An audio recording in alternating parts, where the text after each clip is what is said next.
Atlas Hargrove didn't believe in fate until the morning he stopped for coffee and the woman in front of him dropped her bag, scattering pens, receipts, and a single crumpled theater stub across the cafe floor. Sorry, she muttered, crouching down quickly. Atlas bent beside her without hesitation. Let me help. She peeked up at him with wide green eyes and a flustered smile. Thanks. He handed her the ticket stub. You don't see many people hanging onto these anymore. It was my last night out before unemployment, she said, stuffing it back into her bag. A souvenir of freedom, he laughed, surprised by her honesty. That's one way to look at it. They stood at the same time. Her eyes flickered to the counter. You go first, she said, stepping aside. You were here first, I insist. He tilted his head. So do I. She gave him a look that challenged him and stepped forward. Alia Turner, she said, ordering a black coffee and a blueberry muffin. Atlas, he returned, stepping up after her. Latte, extra shot. They waited off to the side, awkward in the way strangers are when connection is just starting to spark. He glanced sideways at her. Auburn hair pulled into a messy bun, no makeup, a second-hand blazer over jeans. She looked nothing like the women he usually dated, polished, poised, all sharp lines and intentions. But something about her presence felt real, grounded. So, unemployment, he asked. She sighed. Yeah, marketing assistant, startup ran out of funding. Now I'm freelancing, which is code for applying to jobs while eating muffins. Atlas chuckled. Well, you've got good taste. That's the best muffin in this place. She smiled again, and it hit him straight in the chest. Their names were called. They both reached for the same muffin bag. The barista blinked. Wait, I think we gave you both the same order accidentally. Alia handed it to Atlas. Take it, you probably have a million important meetings. He didn't answer. Instead, he looked at the barista. Actually, can you cancel my order and make me whatever she's having? Alia raised an eyebrow. Are you trying to steal my muffin? No, Atlas said, grinning. I'm trying to extend this conversation. Her eyes narrowed, amused. That's smooth. I own a marketing firm. I'm good at pitches. Before she could respond, his phone buzzed. He pulled it out, saw the name of his assistant, and sighed. I have to go. Of course, she said quickly, backing up a step. Thanks for helping me earlier, he hesitated. Alia, wait, I'm not usually this forward, but... Would you want to get dinner sometime? She blinked. Dinner, not coffee, not drinks, dinner, somewhere nice. She hesitated, clearly thrown. You don't even know me. I'd like to. She studied him for a second and then said, okay, one dinner. He smiled. Friday, sure. He reached into his pocket and handed her a business card. Call the office. Tell them you're confirming a dinner with Atlas Hargrove. They'll know. She looked down at the embossed card. You really do own a firm. Guilty. He left with a final glance, and Alia stood there blinking, muffin in hand, wondering what the hell just happened. Alia didn't call until Thursday. Hi, she said to the woman who answered. I was told to confirm a dinner with Atlas Hargrove. The assistant, who sounded both cheerful and intimidating, said, Yes, of course, Alia. Atlas made a reservation at Lucille for 7 p.m. Friday. A driver will pick you up at 6:30. Alia nearly dropped the phone. A driver, black car service, paid for, will text you when he's downstairs. Alia hung up, staring at her cracked ceiling. What did I just agree to? Friday night arrived like a dream. The driver showed up in a sleek black sedan that looked like it belonged at a red carpet event. The interior smelled like leather and vanilla. Alia wore the only nice dress she owned, a fitted navy one she'd found at a thrift store, and heels she hadn't worn since college. When she stepped out in front of Lucille, she froze. The restaurant was glowing gold with a doorman in a tux and a chandelier visible through the windows. Atlas was waiting just inside, wearing a navy suit that looked custom-made. When he saw her, his face softened. Wow, he said. She flushed. This place is over the top, he offered. Exactly, he leaned in. Just wait until dessert. Dinner was a blur of candlelight, wine, and laughter. He asked questions. Real ones. About her childhood, her dreams, her stubbornness about never drinking soda. He listened like nothing else in the world mattered. Halfway through dessert, some kind of chocolate tower with raspberry drizzle, Alia set down her fork. Okay, I have to ask, why me? Atlas looked at her. Why not you? I'm not flashy or rich or even employed full-time. He reached across the table, taking her hand. Because when I met you, you were real. No one's real anymore. But you dropped your bag, told me you were unemployed, and still smiled at me like I didn't scare you. You don't scare me, she said, holding his gaze, but you do confuse me, he smiled. Good. I want to keep you guessing. After dinner, he walked her to the car. They stood by the open door, the air cool between them. I had a really good time, she said. Me too. He leaned in slowly, giving her every chance to pull away. She didn't. Their lips met softly, one kiss, then another. When they pulled apart, he whispered, I'll see you soon, Alia Turner. She stepped into the car, heart pounding. As the driver pulled away, she looked back. Atlas was still standing there, watching her like he already knew he was never letting her go. Alia stood outside her apartment building, the early morning sun barely warming the cracked sidewalk beneath her boots. She wrapped her coat tighter, gripping the manila folder under her arm like a lifeline. It held her resume, a letter of intent, and a pitch deck she'd worked on for 3 straight nights. The coffee shop where she and Atlas had first met was only a few blocks away. She wasn't there for nostalgia, though the memory of that morning still stirred something unexpected in her. No, she was meeting a potential freelance client, a local eco-startup looking for someone to build their launch campaign. Rent was looming. She needed this. Inside, the place was already buzzing. She spotted a woman near the back in a mustard blazer and thick-rimmed glasses. Alia approached, extending a hand. Hi, you must be Tessa, the woman smiled as they sat. Thanks for being on time, I like that. Alia set down her folder. I've got a few ideas for your rollout. I know your demographic's a tough one, eco-conscious but budget-wary. I think you'll need more than just social buzz, you'll need a story. As Alia launched into her pitch, her nerves steadied. She was good at this, she always had been. She just needed someone to give her a shot. By the time she wrapped up, Tessa was leaning forward, eyes bright. I like you, she said. Can you start Monday? Alia blinked. Seriously? Tessa laughed. You're sharp and you get the brand. We'll start with a 1-month contract. When they stood, Alia felt weight lift from her shoulders. As she stepped onto the street, her phone rang. Alia Turner, said a warm, low voice she hadn't heard in days. Tell me you're free tonight. She smiled before she could stop herself. What's the occasion? I'm flying to Geneva tomorrow. Last minute, I want to see you before I go. She hesitated. How long will you be gone? A week. Maybe less. I just accepted a new gig. Then let me celebrate you, she bit her lip. What are you proposing? Dinner, my place, I'll cook. You cook. I own a flameproof apron, she laughed. You're serious, you'll be amazed or horrified.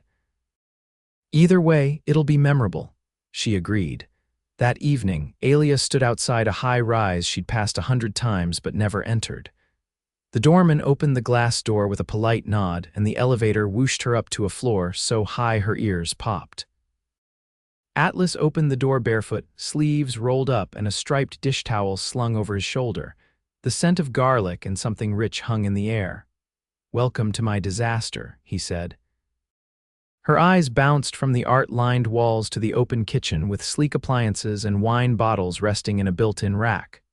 Okay, she said, stepping inside. You weren't kidding about the view. His windows stretched from floor to ceiling, showcasing the city glittering like a sea of stars. I like to think clearly, he said. Helps to see the horizon. She followed the smell into the kitchen. What are you making? Risotto, with mushrooms I can't pronounce. She leaned on the counter, watching him stir. So, Geneva, board meeting. They want to expand into Europe faster than planned. She tapped her fingers. Is it always like this for you? Jet-setting, high-stakes decisions. He raised an eyebrow. Would it bother you if it was? She didn't answer right away. I think I just want to know where I stood. In that kind of world, he set the spoon down and turned to face her. You'd stand exactly where you wanted to. I don't want someone to trail behind me, Alia. I want someone to walk beside me. Her heart caught in her chest. They ate by candlelight, seated at a long glass table that could have hosted a diplomatic summit. But it was just the two of them, sharing a bottle of wine and trading stories. He told her about his first business, a failed app he started in college that never made it past beta testing. She told him about growing up with a single mom who worked 3 jobs and still made time to teach her how to write copy that sold anything. "You're different from anyone I've ever met," he said, after clearing the plates. Said the man with a Picasso in his hallway. "I meant it," he said, voice quiet. "You don't care about any of this." She tilted her head. "Is that a problem?" "No, it's a relief." Later they stood on the balcony, the wind teasing her hair around her face. He leaned beside her, elbow brushing hers. "I want to learn everything about you," he said. She turned to him. "That could take a while. I'm not in a rush." She looked out over the skyline. "I think I'm scared." "Of what?" "Of this being some fantasy I'll wake up from." He reached for her hand, lacing his fingers through hers. "Then let's make it real." She looked at him and the world tilted. He kissed her again, slower this time, not a promise, a beginning. Atlas returned from Geneva late Friday night, his body heavy with jet lag but his mind sharper than ever. The board had agreed to the expansion. His proposal had been airtight, but none of it thrilled him the way one thought did, seeing Alia again. He didn't go home. Instead, he had the driver take him straight to her apartment, a modest walk-up on the edge of the arts district.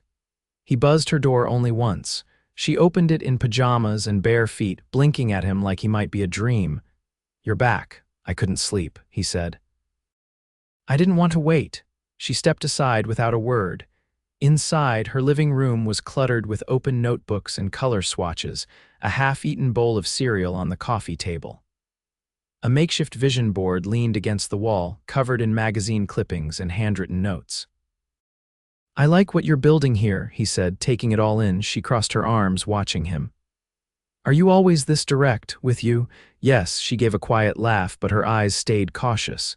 "You didn't call." "I wanted to every day. But I figured if I couldn't show up in person, I shouldn't try to say something that needed to be said face to face." She sat on the arm of her couch. "Say it then." He crossed to her slowly, choosing each word with care. "I don't want this to be casual. I don't want to guess where we stand. I want to be with you for real." Alia looked at him for a long moment, then got up, walked into the kitchen, and returned with 2 mugs of coffee. She handed him one. "Sit," she said, nodding to the couch. He did. She took the seat beside him, close but not quite touching. "You're intense, I've been told, and you live in a world that doesn't make space for mistakes." He turned his mug in his hands. "That's true. I make a lot of them." "I don't care." She tilted her head. "You should." He looked at her then, all the noise of the city outside falling away. "I don't want you to be anyone but yourself." Alia's expression softened, but she didn't answer. Instead, she got up again and walked over to a drawer near her window. She pulled something out and returned a photo, worn at the edges. She handed it to him. "That's my mom. She passed a few years ago." Atlas studied the woman in the photograph, her smile wide, her arm wrapped around a younger Alia who was holding a handmade sign that read, "Future Copy Queen. She always told me, don't waste your fire trying to be a candle. Burn like you mean it." Alia's voice was steady, but her throat tightened. "Most people don't want that. They want easy, quiet, predictable." "I'm not most people," Atlas said. She leaned her head back against the couch cushion, closing her eyes briefly. "Sometimes I feel like I'm standing in 2 worlds, one where I know what I want, and one where I'm afraid to ask for it. Then let me meet you in both." The silence that followed was not uncomfortable. It was charged, deliberate. Eventually, she said, "You didn't come here just for coffee." "No." "Then stay." He placed the photo back on the table gently. "I wasn't planning on leaving." In the days that followed, they slipped into something that felt dangerously close to rhythm. Atlas carved out hours between meetings to show up for Alia, sometimes with takeout, sometimes with nothing but his presence. She, in turn, drew him into her world, late-night brainstorms, small design choices, the thrill of seeing something come together from scratch. One night, as they walked home from a tiny gallery opening where one of her clients had been featured, she glanced at him sideways. "You ever wonder what your life would have been like if you hadn't gone into business?" "Not really." No alternate version of Atlas Hargrove, starving artist or wandering backpacker, he smiled. "I was always going to build something. I just didn't know what until it started." She stopped walking. What if the thing you're building isn't a company? He turned to face her, streetlight casting gold across her cheekbones. Then it's you. She looked startled but not afraid. That's a lot to carry. I've got strong shoulders. The next morning, Atlas invited her to his firm's rooftop event, a fundraising gala for a youth entrepreneurship program he'd helped launch. Alia hesitated. I don't have the right dress. I already handled that, he said, handing her a box. Inside was a sleek black gown with a neckline that walked the line between elegant and daring. She touched the fabric with reverence. You can't just buy me things like this. I didn't buy it for you, he said. I bought it because I wanted to see you own every room you walk into. At the gala, heads turned when she arrived on his arm. The city skyline blinked above them, but all Atlas saw was her hair swept up, eyes sharp, posture unshakable. One of his board members approached. Didn't know you were bringing someone. I didn't either, Atlas replied, until I realized I couldn't imagine not bringing her. Alia squeezed his hand once under the table out of sight. He squeezed back. Later, under the canopy of lights, as a jazz quartet played something soft and slow, he pulled her close. You're not just part of my life now, he said. You're the best part. She rested her head against his shoulder, her voice barely a whisper. I'm not going anywhere. And for the first time in years, neither was he. The rain surprised the city that morning. Thick droplets hammered against Atlas's office windows as he stared out from the top floor, one hand curled around a black pen he hadn't touched in 10 minutes. His assistant had already cleared his afternoon, and he'd canceled his lunch with a venture partner who wouldn't take it personally. Not today. He turned from the window and opened the drawer where he kept the small, folded note Alia had left on his nightstand 3 days ago. Her handwriting was quick, a little jagged, like she'd written it while still half-dressed and laughing. Don't forget to eat something green. He slipped it back into the drawer before he could overthink why he kept it there. By the time he arrived at her apartment, the sky had deepened to slate. He knocked once before she opened the door, holding a pencil in her mouth and a clipboard in her hand. Her hair was twisted back with 2 pens stuck through it. She blinked at him. You're early, she said, moving aside. I haven't even yelled at my printer yet. Then I'm just in time. She jerked her head toward the kitchen table where printouts were spread out in neat layers. Client wants a rebrand, didn't like any of the mock-ups I spent 40 hours on. So now I'm back to square one and trying not to throw my laptop into traffic. Atlas leaned over the table, scanning the sketches. You're doing this alone, she nodded, flipping a page. It's my contract, I'm the team. He picked up one with bold lettering and a clean, modern aesthetic. This one's strong. They said it lacked warmth, whatever that means. It means they don't know what they want until they see it, she exhaled, rubbing the back of her neck. I'm running on coffee and stubbornness. I need a break, but I don't have time for one.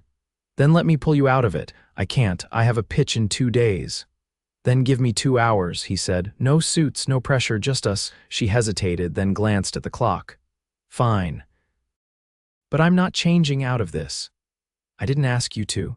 They ended up in a small botanical garden tucked between 2 buildings, protected from the wind by high glass walls. Alia wandered ahead, trailing her fingers along the leaves of an oversized fern.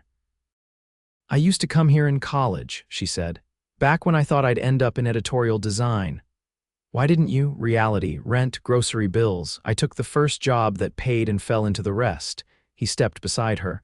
Do you regret it? No, she said with surprising certainty. But I think I forgot how to dream for a while. He watched her eyes drift upward, following the curve of the greenhouse ceiling. You're dreaming now. I'm remembering how. She stopped in front of a potted lemon tree with small, pale blooms. Why me, Atlas? She asked suddenly, not looking at him. Why not someone easier? He didn't answer right away. Instead, he reached into his coat pocket and pulled out a folded piece of paper. He passed it to her. She opened it slowly. Inside was a photo one she'd never seen, though she recognized herself instantly. It was from the gala. She was laughing mid-turn, her hand reaching for his. Where did you get this? My head of security took it. I asked for one candid moment. She traced the edge of the paper. You look like the future, he said, her breath caught. That's a lot to put on someone. I don't see it that way. They stood in the hush of the garden, surrounded by green and silence. I've been offered jobs before, she said. Big ones. But they always came with strings. No strings, he said. Just possibility. She looked up at him, something fierce and fragile in her eyes. I'm scared of needing you. Then need me, he said. But don't let it stop you from standing on your own. She stepped into him and rested her forehead against his chest. I don't want to lose this. Then don't. The next day, she delivered her pitch with new confidence. Atlas didn't attend. She'd asked him not to, but he sent a single white orchid to arrive at the exact moment her presentation ended. No note, just the flower. That night, she showed up at his place without warning. She didn't knock. She walked in, dropped her bag, and kissed him before he could ask a single question. They accepted it, she breathed against his mouth. Full contract, 6 months plus a retainer. He lifted her off the ground without a word, spinning her once before setting her down again. Later that week, he took her to a rooftop bar overlooking the river. The city below shimmered like it had dressed up just for them. A jazz trio played something low and slow in the corner. He handed her a glass of wine but didn't sit. Instead, he pulled a small box from his jacket. Her eyes widened. Atlas, don't panic, he said quickly. It's not what you think. He opened the box. Inside was a single silver key. I want you to have a place here, he said. Not because I need you to move in, but because I want you to know the door is always open. She took the key slowly, turning it over in her palm. You're the first person I've ever wanted to share my space with, he said. I don't know what to say. Say yes. She closed the box and tucked it into her coat. Yes, he drew her in, forehead against hers. Then come home with me. Weeks bled into months. Her business grew. His expansion into Europe launched. They learned each other's rhythms late nights, shared takeout containers, texts that said I'm thinking about you without needing to say anything at all. They didn't talk about forever.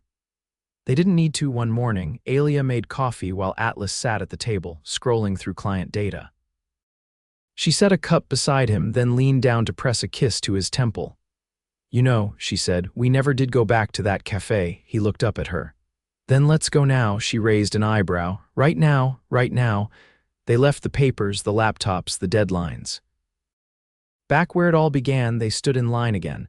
Same coffee shop, same soft hum of morning. When they reached the counter, the barista looked up. What can I get you? Atlas turned to her. You go first, she smiled. No, you were here first, he shook his head. I insist. Alia narrowed her eyes, playing along. So do I. They laughed, and the barista blinked, confused. Alia looked at Atlas and whispered, Déjà vu. He leaned in and said, or fate. As the barista called out their names, Atlas wrapped his arm around her shoulders. And this time, neither of them walked away alone. The first time Alia heard the words Mrs. Hargrove spoken out loud, it was by accident. She was at the front desk of a design firm where she'd come to pitch a collaboration. The receptionist glanced at the intake form, then looked up with a polite smile. Do you prefer to go by Mrs. Hargrove or keep your name professionally? Alia blinked. Oh, I'm not. We're not married. The receptionist's expression barely shifted, but the moment stayed with her all day. The way it sounded, the way it felt. That evening, back at the apartment she now shared with Atlas, a minimalist, sun-drenched space they'd chosen together in a quiet neighborhood, she brought it up as she unpacked Thai takeout. Someone called me Mrs. Hargrove today. Atlas, who was uncorking a bottle of white wine, didn't look up. Did you correct them? Yes. He handed her a glass. Did it bother you? She took a sip. Not the way I expected. He finally looked at her, setting the bottle down. Alia, I'm not saying I want to rush anything. I just didn't hate the sound of it. He crossed the room, took her glass, and set it beside his. I didn't either. She couldn't help but laugh, a little flustered. That's not a proposal, I know. But if it ever was, she added, don't do it in an elevator or a restaurant or on a yacht. No yacht, he repeated solemnly. Got it. They dropped the subject, but the idea lived between them, unspoken but present. Weeks passed. Her business continued to grow so much so that she hired 2 part-time assistants and rented a small studio space. Atlas's European expansion soared, landing 2 major investors that opened doors to new markets. They still spent most nights together, but now it felt like a deliberate choice, not a fallback. One Sunday, Atlas suggested a drive. No destination, they left the city behind, trading skyscrapers for winding roads and open sky. The car, sleek and silent, moved like a whisper over the hills. Alia had taken her shoes off, feet curled beneath her, sunglasses perched on her nose. "Where are we going?" she asked. He glanced sideways. "I'll know when we're there." They stopped in a valley surrounded by lavender fields. A single farmhouse stood near the edge, its stone walls sun-warmed and ivy-wrapped. Alia stepped out, the scent of lavender hitting her instantly. "This is unreal."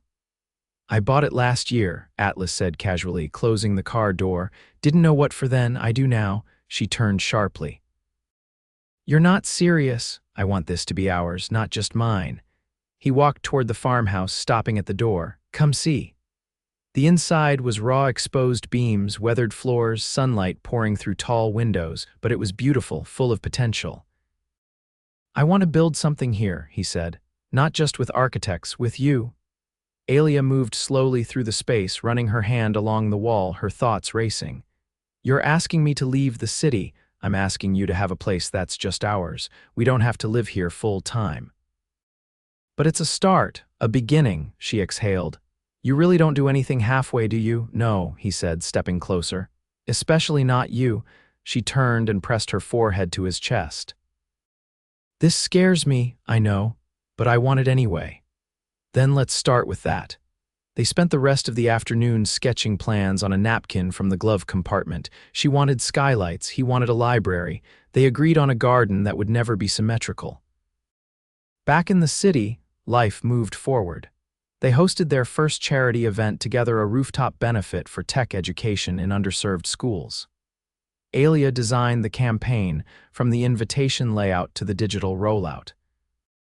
When the night ended and the final donation tally exceeded their goal, he pulled her aside and said, "This is what we do together. We build." She nodded, flushed with pride. "We're a good team." A few months later, Atlas asked her to come to the farmhouse again. No reason, just a weekend.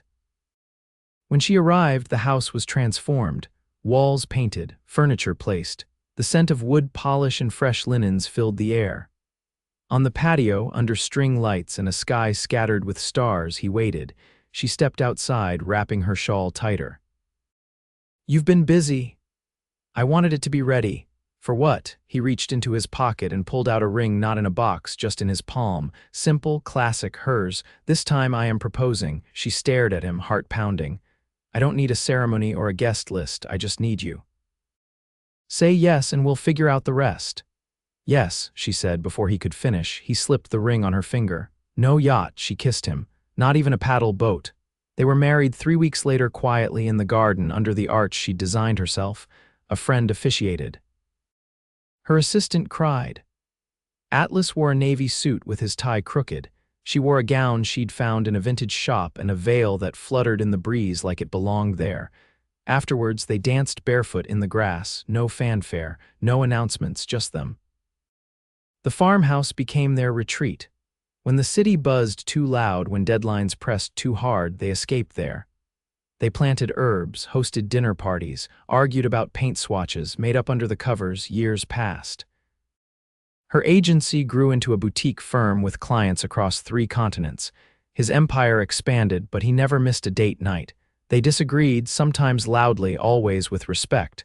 They learned each other's silences. They reminded each other to pause. One morning, Alia stood in the kitchen of the farmhouse, barefoot, reading a letter. She was older now, softer in some ways, stronger in others. Atlas came in, holding 2 cups of coffee. She looked up at him and said, "The grant came through." He kissed her temple. "Of course it did. We'll be able to fund creative scholarships for the whole district." He handed her the mug. "That's what happens when you burn like you mean it." She leaned into him. "I still can't believe we found each other." He wrapped his arm around her. "I never doubted we would." They watched the sun rise through the kitchen window, steam curling from their cups, the lavender fields swaying just beyond the glass. And in that quiet, golden moment, everything felt exactly as it should be. Forever had never felt more certain.